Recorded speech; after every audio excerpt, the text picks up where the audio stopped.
Iran इस्रायलमध्ये युद्धबंदी, Donald Trump यांची घोषणा. 24 तासानंतर 12 दिवसाच्या युद्धाचा शेवट होणार, डोनाल्ड ट्रम्प यांचे ट्विट.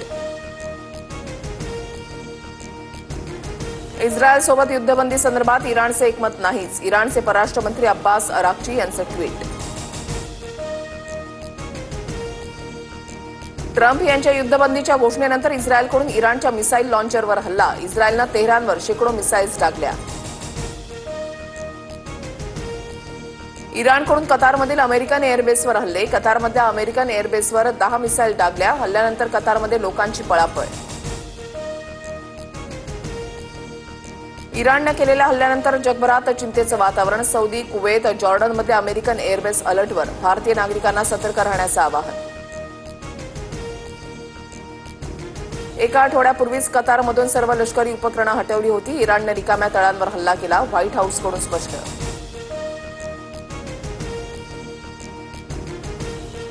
इराण इस्रायल युद्धानं खाद्यतेलाच्या दरामध्ये उसळी, जगभरातून मागणी वाढल्यानं घाऊक बाजारात तेलाची किमतीमध्ये 3 ते 4 रुपयांची वाढ.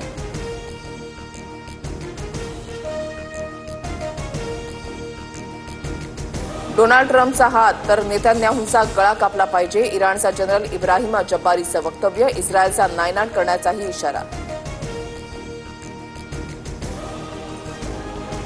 माळेगाव साखर कारखाना निवडणुकीचा आज निकाल, थोड्याच वेळात मतमोजणीला सुरुवात होणार. अजित पवार आणि चंद्रराव तावरे यांच्यामध्ये मुख्य लढत.